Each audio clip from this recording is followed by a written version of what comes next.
or so, the ever-evolving reckless tax and spending spree bill proposed by the Democrats, it continues to change because they can't seem to figure out how to put together something that might pass in the House and the Senate, and finding it increasingly difficult, I think, to try and contain the cost of all the things they want to do, which is why they continue to build in gimmicks and phony math to try and accommodate all the crazy spending in this bill, and then also the massive run-up in taxes. This bill is the largest spending increase we've seen in history, largest tax increase in history, and we're finding out now is also going to add significantly to the federal debt, because there's a recent study by Penn Wharton which suggests that the overall cost of the bill, when fully implemented, would be $3.9 trillion, and that the revenues that are proposed to be raised to pay for it only generate about $1.5 trillion.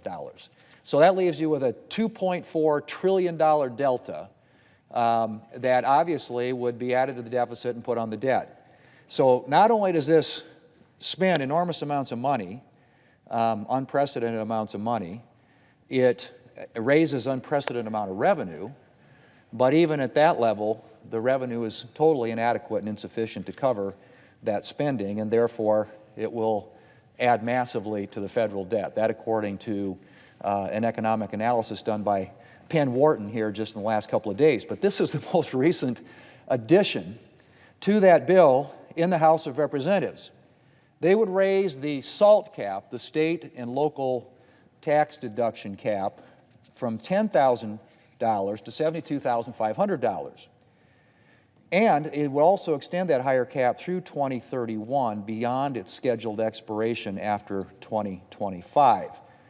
So they're still trying to come up with a way, if you can believe this, the massive amount of spending, massive amount of taxing is now added to that a tax cut, a huge tax cut for rich people. According to the Committee for a Responsible Federal Budget, if you look at how tax cuts to rich people. So just think about that, Mr. President, from the side that always says that our side is looking out for rich people, trying to cut taxes for the rich. They are proposing and have included now in the House version of the reckless tax and spending spree bill a provision that would provide tax cuts to rich people. In fact, 80% of that tax cut, 80% would go to people who are making more than $200,000 a year. 2.5% would go to people making less than $100,000 a year. So much for looking out for the little guy in this bill. This is a huge part of the bill. In fact, this is the most expensive provision in the bill, and that's up against all the other spending that the Democrats want to do on new government programs and expanding government, the biggest expansion of government in decades. But included now in the bill, not only is that massive expansion of spending on lots of crazy new ideas and trillions of dollars in new taxes that will be imposed upon the economy, but now there is a provision in there that will cut taxes, 80% of that benefit going to people making more than $200,000 a year, and cut taxes on a scale that makes this the largest, most expensive provision in the entire reckless tax and spending spree bill.